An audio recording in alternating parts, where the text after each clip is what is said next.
Hi, I'm Rick Anthony, and welcome to the Someone You Should Know podcast, the podcast that focuses on musicians, authors, and interesting people. We like to say we're making a difference one artist at a time. So sit back, have a cold one, and get ready to meet someone you should know. Today, I have an absolute honor of welcoming a Grammy-nominated singer, songwriter, pianist, a producer, and actress. She's fresh off a national tour with Stevie Wonder as his special guest. And tomorrow night on PBS, the premiere of a PBS special called Aretha, featuring today's guest. And she's mentored by legendary Quincy Jones and praised by icons like Stevie Wonder and David Foster and Missy Elliott. And she's graced the stages from the Vatican to the White House to Royal Albert Hall. I am so excited to introduce this lady. Her name is Sheléa. How are you doing, darling? Oh, I am doing fantastic. Thank you so much for having me. This is really a treat because I've been listening to your music and I'm going, whoa, this is some really good stuff here. And especially the promo for tomorrow night's show is just blowing my mind also because I loved Aretha Franklin. I mean, she's the queen of soul. So, you know, you gotta pay props where props are due. When did you realize you wanted to be a singer? Oh my goodness. Okay. So there's one thing to be just a singer that you do because you're passionate to sing, and then singing for a living. Those are actually two very drastically different dates. So music chose me. So I have been singing since I came out of, according to my mother, I came out of the womb singing, at 11 months, matching notes. If someone would sing a note, I would sing the exact note. Wow. By 2 years old, I was singing harmony. By 4 years old, I was picking out little melodies on the piano. I had this little wooden piano that was in my room. I remember, really just loving being immersed in music. But it wasn't until I went away to college, I joined this girls group, and that's when I realized I wanted to do it for a living. Awesome. And I was not the little girl who thought she was going to be a singer. Both of my parents are educators. And so education that was more of the focus, in our family. But music was always such a big part because my mother's an amazing singer, plays piano. My father's self-taught musician, great songwriter. But I just saw them use their gifts in church. And so I thought that would be my same path, not as a career choice, but just, singing in church. Mm-hmm. I totally understand it. Down the line, you've managed to work with some absolute legends. Quincy Jones, like I mentioned earlier, and Stevie Wonder, which you just got off the tour with, and David Foster, some names that are icons in the industry. What were some unforgettable lessons that you carry from those collaborations? Oh, my goodness. They're all so different. But I think what I would say bonds or binds them all together is just truly loving what they do. When I would be with David and in fact, I ran into him not too long ago and we had a little reunion on stage. I was actually performing and he was performing as well. And so we ended up doing something together. But he's such a showman, and so I learned just to really connect with the audience, just watching him, just kind of do his thing. And then Stevie and Q, Stevie just has this otherworldly, almost celestial love in him that just radiates, and he just gives that same level, that same intensity of love every single time. And so I learned that from him, of just really truly loving your fans, loving showing your heart and being vulnerable. There'd be so many shows that he would become emotional, because he really loves people and he really wants to make this world a better place through his music. And so I felt like he taught me how to do that. And then Q, who, was this incredible producer and musician and composer. I just remember when we would just be interacting and he would just make it like I was the only person in the world. And it would literally be a room full of every celebrity you could think of. But when we were talking, I had his undivided attention, and he really wanted to connect one person at a time. And so that's something I really learned from him. And also there's a quote that I love that he says, I might be paraphrasing it, but it's, when you create music for money or for fame, God walks out the room. And so that's something that has really stuck with me, because my core reason, it can't be for that, because, you know, you'll be miserable, I think, you know, but if you really do it because you love what you do and you want to, you know, bring light to this world, you will always be happy, you know, creating. You know, I totally can understand that. And the reason why I say that is I struggled with my career. I mean, I've been at this for 4 decades. And it was one of the things where a long time I just struggled with my ego, and finally heard a resounding, you know, God voice that said, well, stop helping yourself and start helping others. When I did that, when I took myself out of the equation and did that for like the last 10 years of my radio career, and this podcast show is all based on that thing, that stop helping yourself, help others. And I take myself out of this thing, and I'm having such a great time doing this.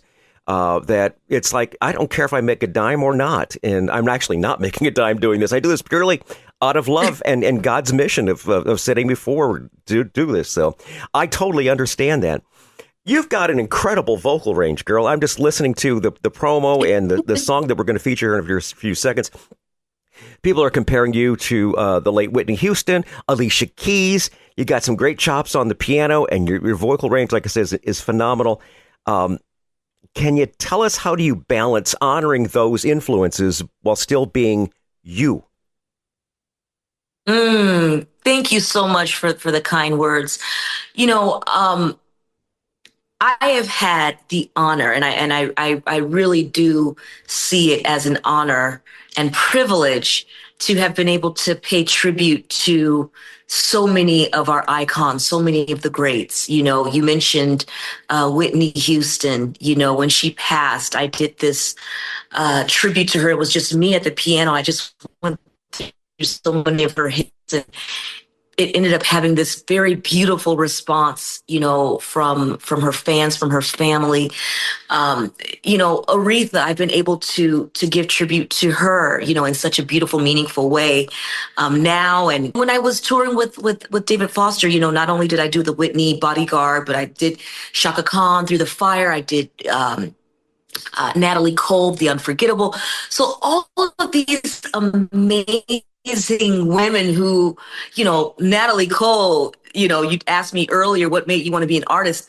Listening to that Unforgettable album, that's when I was like, okay, even though I hadn't necessarily, you know, thought about it in my mind, she made me want to be an artist. I was like, man, I just love this record. I love her voice. I love the arrangements, you know, so she was very, very important to me just in my development.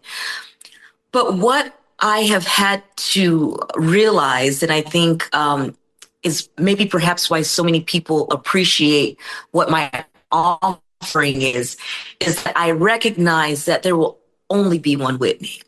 There will only be one Aretha. There will only be one Natalie Cole. There will only be one Chaka Khan, you know. And honestly, I've also come to realize that there will only be one Sheléa, because there has been this beautiful snowflake fingerprint, you know, thing that each of us have. And I think when you recognize that, it doesn't make you feel small. It just makes you realize that you have been part of this beautiful, I guess,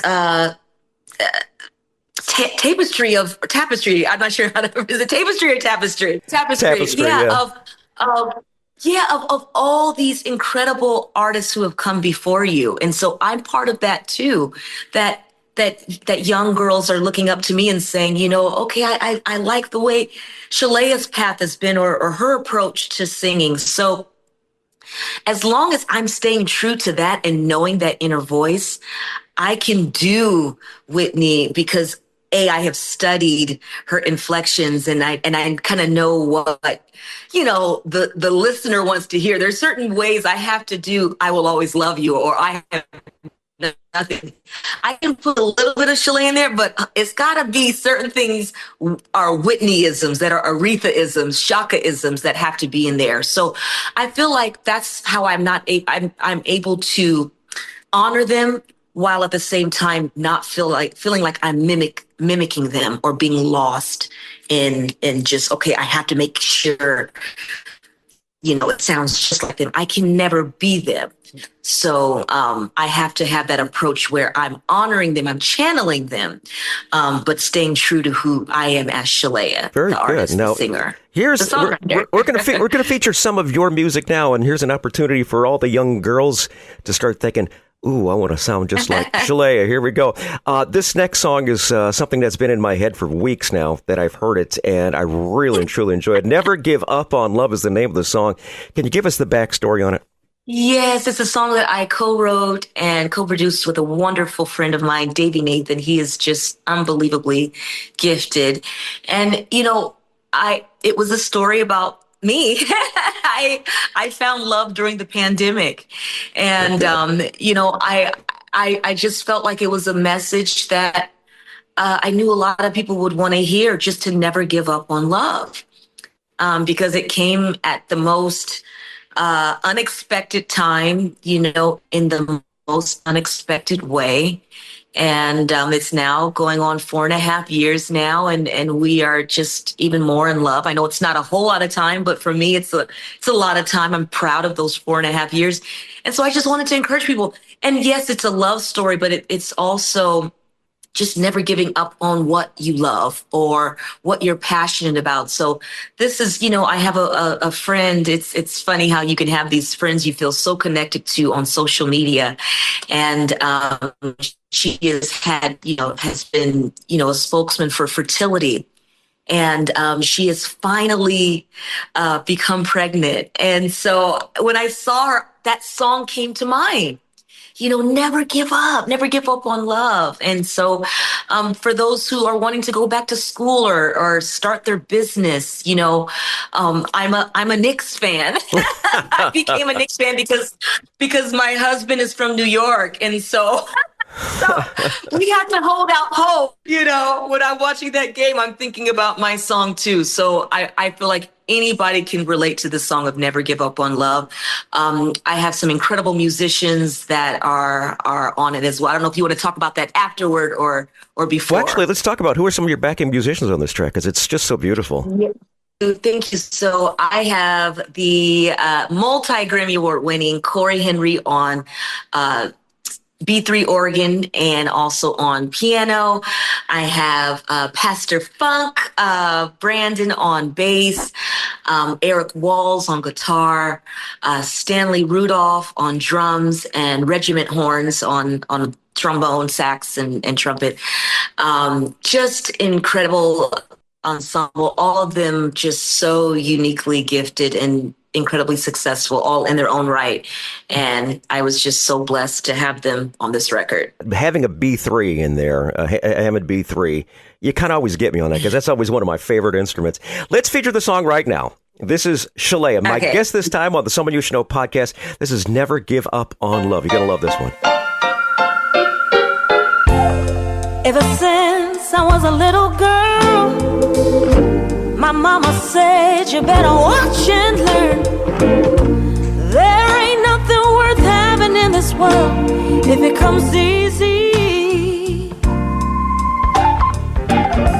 Don't you stop until your battle's won. Never throw in the towel, 'cause you just begun.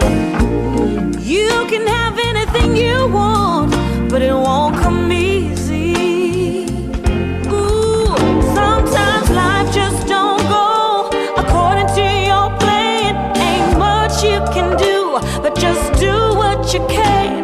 When you give it your all and you don't understand, just remember what my mama said. Never give up, never give up on love, never give up, never give up, no, never give up, never give up on love, never give up, never give up, no. You can have all that you want, so never, ever, ever give up on love. Ain't no walls, ain't no mountain too high. I'm here to tell you that you you will survive. You can have anything that your heart desires, but it won't come easy. Sometimes life just don't go according to your plan. There ain't much you can do, but just do what you can. When you give it your all and you don't understand, just remember what my mama said. Never give up, never give up, never give up. Oh no, never give up, never give up, no, never give up, never give up. Oh no, never give up, don't you dare, never give up. Listen, you can have all that you want, so never, ever, ever give up on love.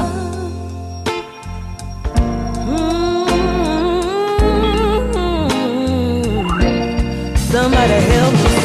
Never give up, never give up. Don't you do it, never give up. No, no, no, never give up. Hey, never give up. No, no, no, never give up. No, no, no, my mama said, help me.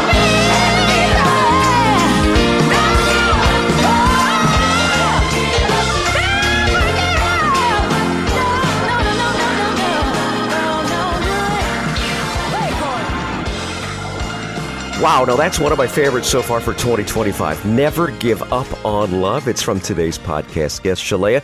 More great music and more great discussions with her in just a second. But first, I want to say, hey, thanks so much for tuning into the Someone You Should Know podcast. And thanks to our friends at Buzzsprout, making it super easy to send our podcast to all different platforms. 17 of them, 17 different podcast platforms. So you can hear Someone You Should Know. All these different places, Amazon Music and Apple Podcasts and Podchaser and Spotify, and there's so many other ones. All you have to do is look for the Someone You Should Know podcast and listen in, okay? And thanks for doing so, because this little show here has made it to over 2,900 cities in 109 countries and territories around the world. Still haven't hit Antarctica. So if you know any penguins or scientists down there, please make sure they tune in, okay? Port Washington, New York, College Station, Texas, Golden, Colorado, and Frankfurt am Main in Germany. Thanks for being a part of this week's journey on the Someone You Should Know podcast, heard wherever quality streaming audio is available. We're speaking with my Grammy-nominated friend Sheléa, and when you found out that you had a Grammy nomination, what was that like? Can you take us back to that moment? You know what's so funny about that is that it didn't even sink in for me because it was for someone else's project. So I was a songwriter actually for Corey Henry, and one of his songs, actually his album that was featured. And then I was a songwriter for Maseko's album that was featured. We did a song called Bliss Abroad. And so what's so ironic is they were both in the same category. And I was just so happy for them. I was just like, this is so amazing, to be honored for a body of work is just always just so rewarding. And so I was making these, posts about them, congratulating them, on their Grammy nomination. And then it hit me as like, you actually were the songwriter on both of these projects.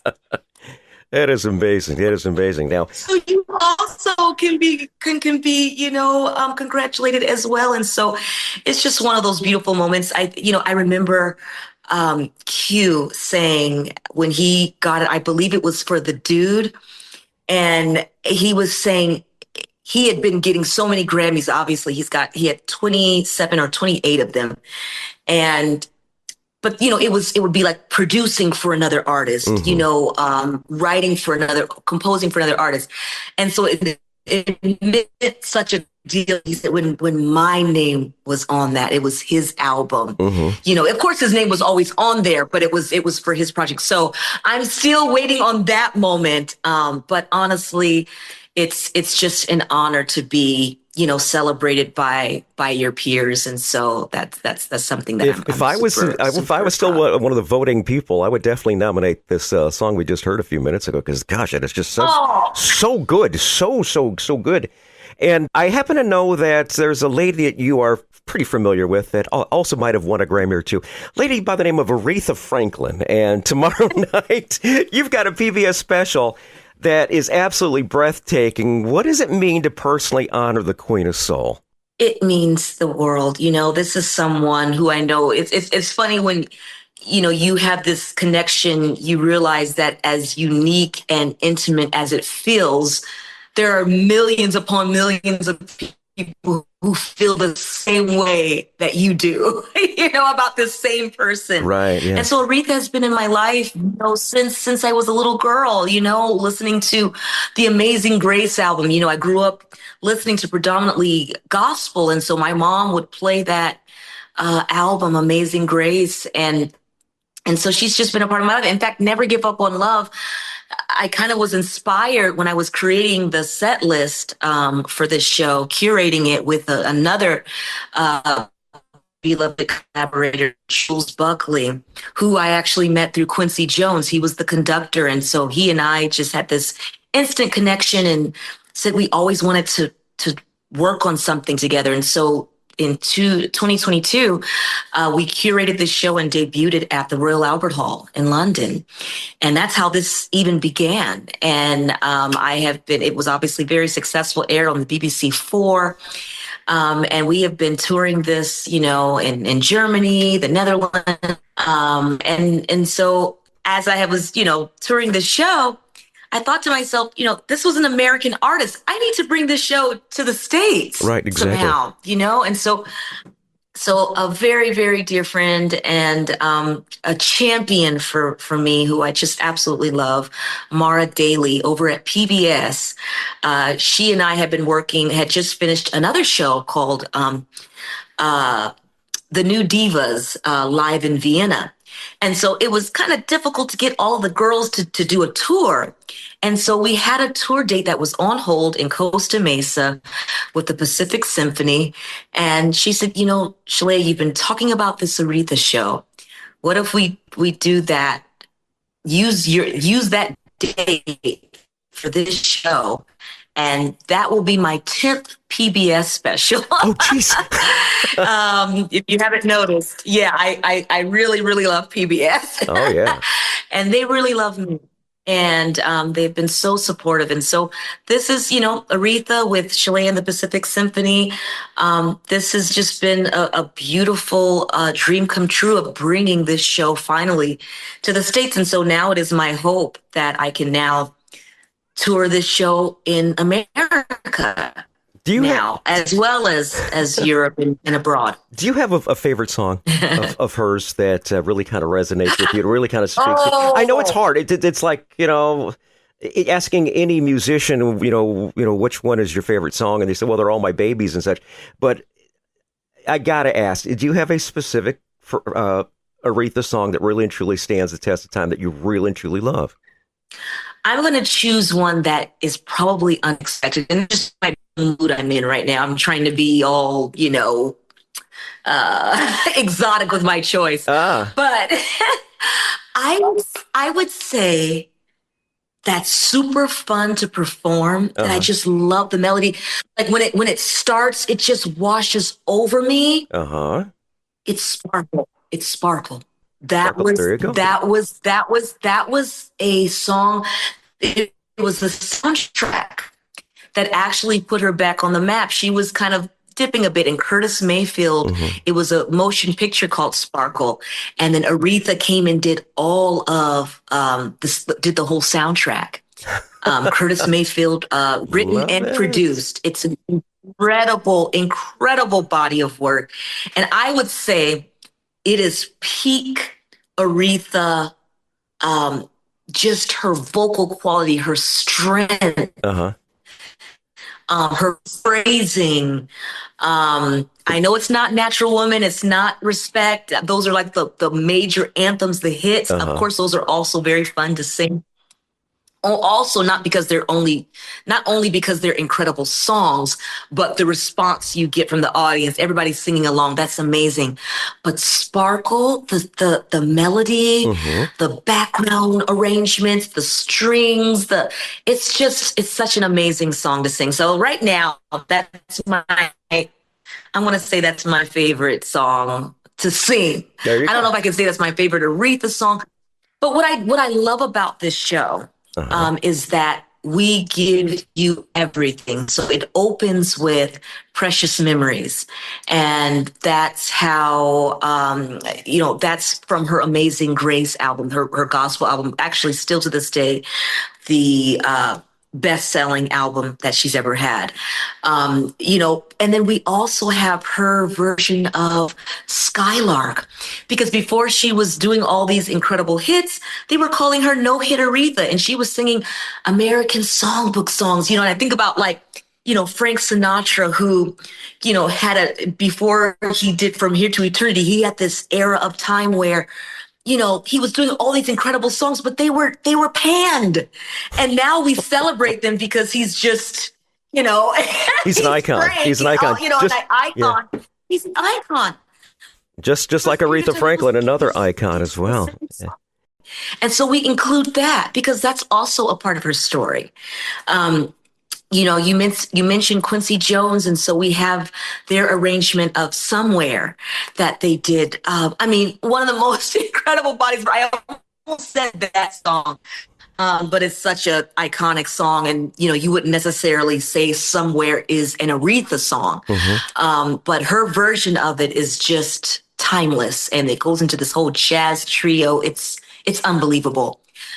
So we have all of those things. Yes, we have the hits. We have, Chain of Fools and Think and all those songs as well. But we really have we show the breadth of her career and really showing her as the jazz singer, the gospel singer, the pop singer, the R&B singer and the songwriter, Dr. Feelgood. We've got all of those great things. Her, the musician.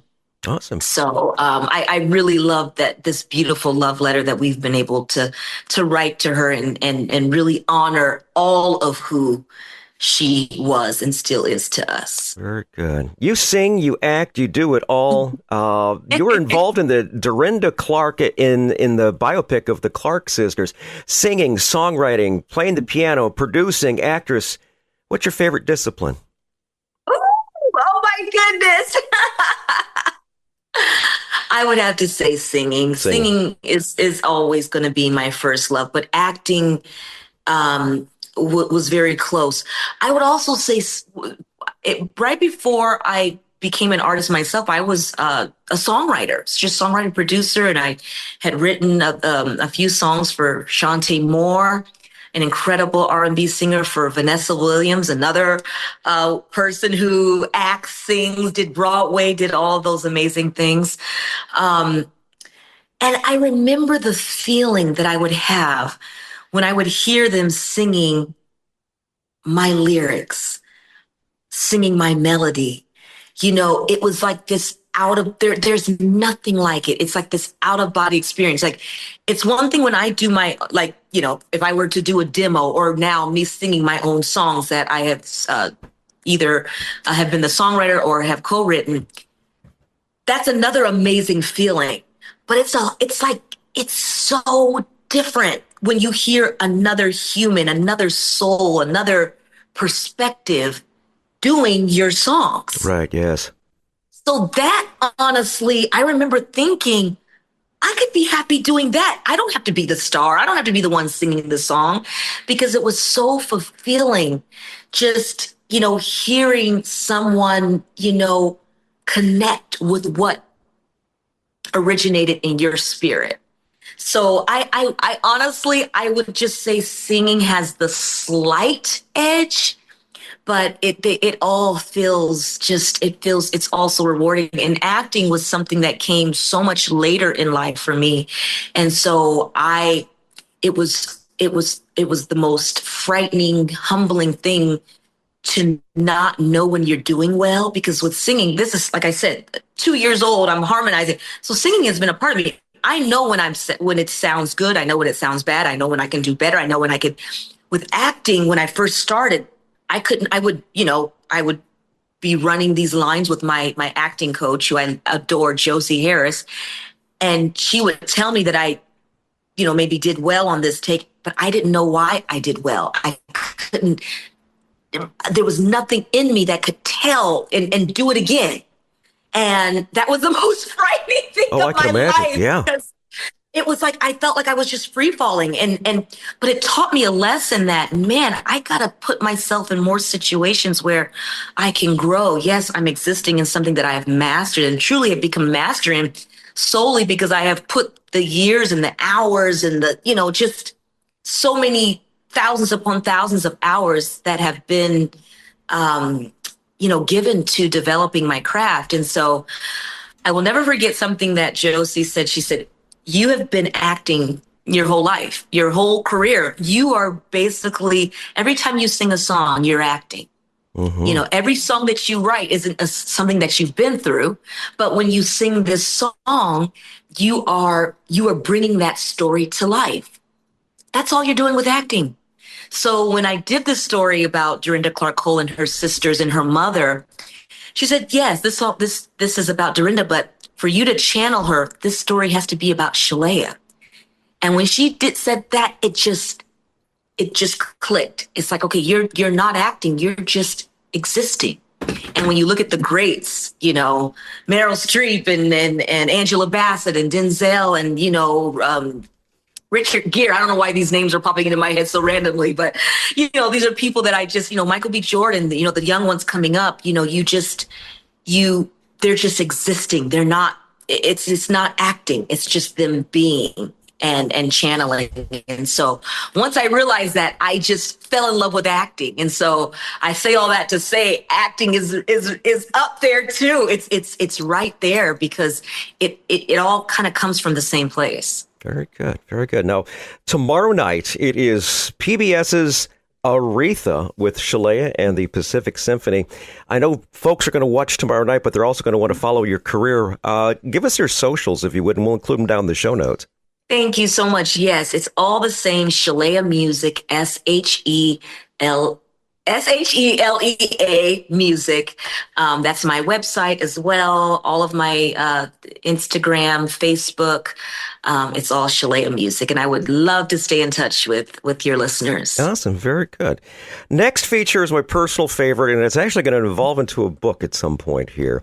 It is called Tales from the Road. These are those infamous road stories where things didn't go quite as planned.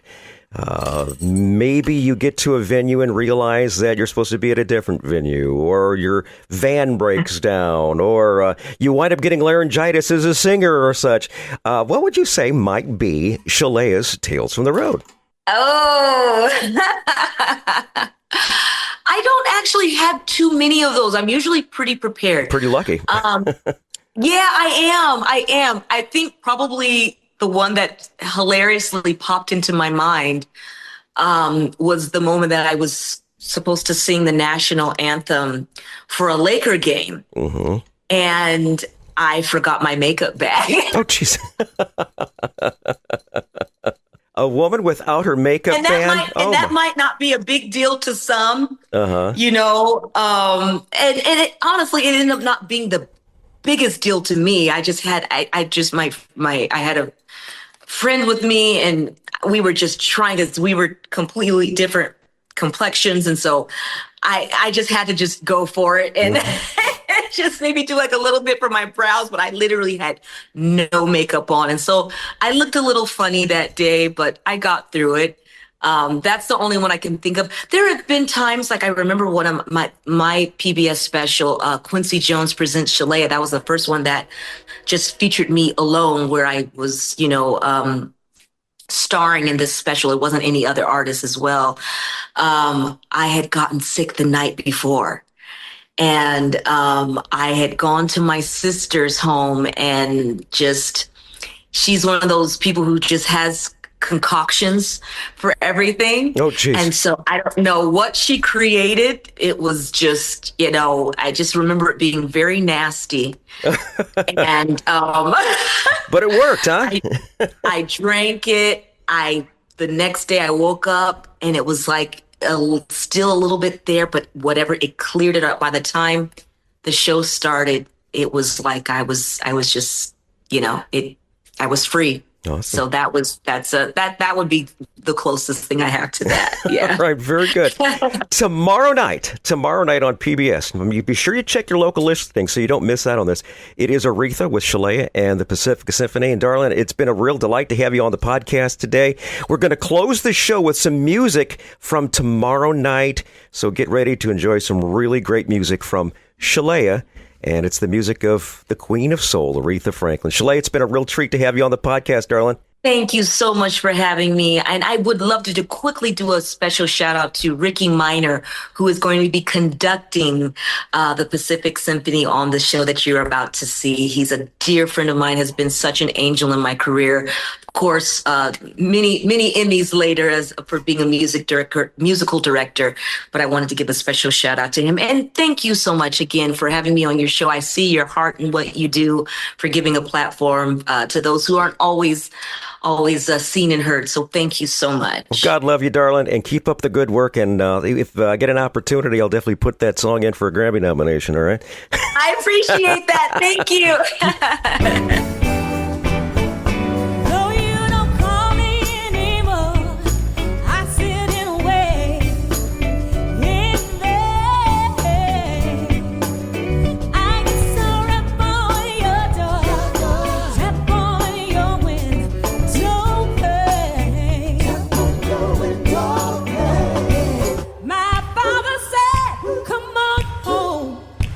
My doctor said, take it easy.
Hi, this is Rick Anthony, thanking you again for listening to this episode of Someone You Should Know. Now, if you're an aspiring musician or an established musician that's looking for a little exposure, I invite you to drop us a line at someoneyoushouldknowpodcast@gmail.com. That's someoneyoushouldknowpodcast@gmail.com. Also, I invite you to tell a friend about the Someone You Should Know podcast. I thank you for tuning in this time, and I invite you to check us out next time on the Someone You Should Know podcast, because you never know who's going to show up. Until next time, remember, God loves you, and so do I.